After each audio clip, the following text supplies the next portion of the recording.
나이가 들어가면서 똑같은 시간을 살았고 나이가 비슷함에도 불구하고 유독 귀티나고 멋있는 사람들이 있다. 물론 겉모습을 화려하게 치장하고 비싼 귀금속과 자동차, 집 등을 보이며 자신의 귀티를 드러내는 사람들도 있지만 외형적으로는 굉장히 수수함에도 불구하고 곁에 있으면 저 사람에 대해 알아가고 싶고 나조차 품위가 올라가는 것 같은 느낌을 주는 사람들이 있다.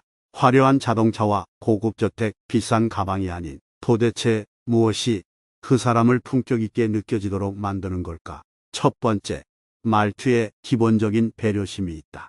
귀티가 난다는 것에 절대적인 기준은 없다. 그러나 기본적으로 이기적이기보다 이타적인 사람이 진정으로 귀티가 난다. 왜냐하면 귀티가 나는 사람들은 진정한 행복이 남을 도울 때 느낄 수 있다는 사실을 알고 있으며 이를 몸소 실천하고 있기 때문이다.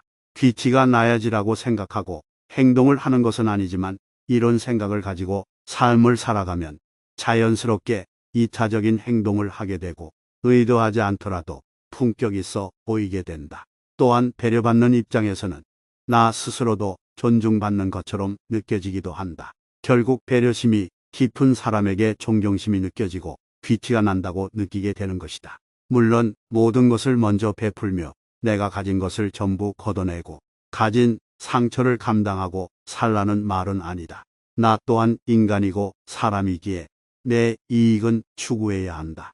하지만 사람 관계가 먼저 받지 않으면 잘 주지 않는다. 그렇기에 이러한 점을 공략하여 먼저 배려함을 통해 한층 귀티나는 사람으로 인식된다면 귀티나 보이기 위해 따로 노력을 하지 않아도 자연스레 귀티가 나는 사람이 된다. 두 번째, 말투가 순하고 여유롭다.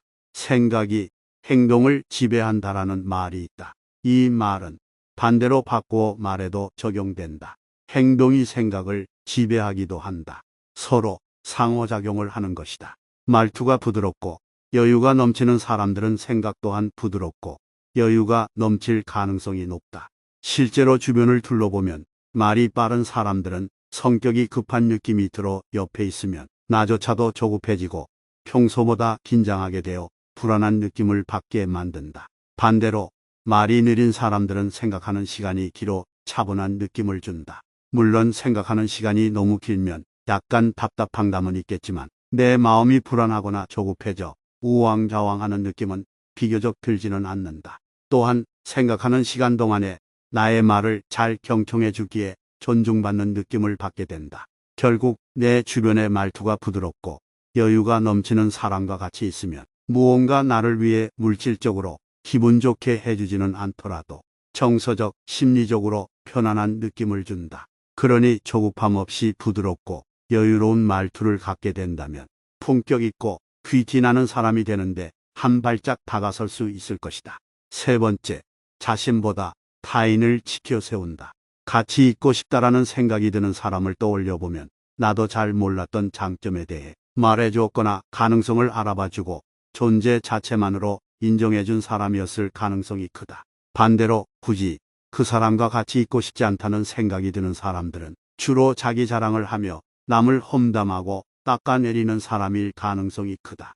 인간은 나 자신이 먼저라고 생각하는 이기적인 동물이다. 그래서 나 자신이 인정받기 전까지 절대 먼저 타인을 인정해 주지 않는 경향이 있다. 그러나 품격이 있는 사람들은 정반대로 생각하며 행동한다. 먼저 타인에게 다가가고 가능성을 알아봐주고 장점에 대해 듣기 좋게 말해준다. 그리고 이러한 대화법은 배려받는 느낌이 들게 만든다. 결국 귀티가 나는 사람은 상대방의 가능성을 알아봐 주었고 인정해 주었기에 상대방 머릿속에서는 또 만나고 같이 있고 싶은 사람으로 각인된다. 그러니 먼저 상대방에게 인사하고 웃고 반기고 가능성을 알아봐 준다면 억지로 뽐내지 않아도 자연스럽게 귀티가 나는 사람이 된다. 네 번째, 운동을 꾸준히 한다. 귀티가 난다는 표현은 자신을 귀하게 여길 줄 안다는 말이 된다. 운동을 한다는 것은 자신이 병들지 않고 활기 넘치게 삶을 살고자 하는 의지를 보이는 것이고 자신의 생명을 귀하게 여긴다는 증거가 된다. 실제로 무리하지 않고 하루 10분 걷기만 제대로 해도 혈액순환이 잘 되며 노폐물 배출도 원활하게 이루어지고 스트레스도 해소가 잘 된다는 연구 결과도 있다. 그리고 혈액순환이 잘 되니 몸의 혈색이 좋아져 더 고급스럽고 귀티가 나 보이는 효과도 생기는 것이다. 또한 혈액순환이 잘 되면 몸이 편해지고 여유가 생기기 때문에 나의 의견을 줄이고 상대방의 말에 귀를 더욱 기울일 수 있게 되는 것이다. 결국 자연스럽게 남을 존중하게 되고 귀티가 난다는 인식이 생기게 된다. 아시다시피 스트레스가 쌓이면 내가 원하지 않더라도 상대방과의 트러블이 생길 수 있다. 그렇기에 적절한 운동을 통해 자신의 스트레스를 해소시킨 상태로 타인을 대한다면 귀티가 난다는 인식을 새길 수 있다. 5번째, 섣부르게 남을 이해한다고 말하지 않는다. 간혹 주변의 친구나 가족 지인이 자신의 어려운 사정에 대해 말을 할 때가 있다. 이때 귀티가 나는 사람들은 섣부르게 상대방의 마음을 충분히 이해한다고 말하지 않는다. 귀티가 나는 사람들은 상대가 충분히 말을 하고 감정을 쏟아낼 수 있도록 옆에서 묵묵히 들어준다. 필요한 말만 하고 상투적이고 필요 없는 말을 굳이 하지 않는 것이다. 그리고 나서는 충고를 하기보다 그 감정에 동감하는 표현을 한다. 이렇게 상대의 의견에 동의하는 표현을 하는 것만으로도 상대는 이겨낼 용기를 가질 수 있다. 또한 나를 귀티가 나고 여유로운 사람이라고 생각하게 된다. 이 5가지가 우리들이 나이가 들어가면서 귀티나 보이고 품격이 있어 보이는 데에 도움은 되겠지만 현재까지 살아온 세월이 있기에 당장 바뀌기가 쉽지 않는 것이 현실이다. 그러나 지금부터 공헌하겠다는 마음으로 하나하나 적용해 나가다 보면 일부러 억지로 좋은 표현을 하지 않더라도 자연스럽게 상대방을 배려하는 표현을 하게 되고 귀티나는 사람이라는 칭호는 따라오게 된다. 무언가를 너무 급하게 할 필요가 없다. 5가지 중에서 우리에게 맞는 것은 취하고 그렇지 않는 것은 버리는 것이 훨씬 성장에 도움이 될 것이다. 포기하지 않고 우리 것이 될 때까지 꾸준하게 지속하는 것이 제일 중요한 듯하다. 오늘도 영상을 보신 모든 분들이 항상 귀티가 나고 품격 있는 삶을 사시길 진심으로 바라겠습니다.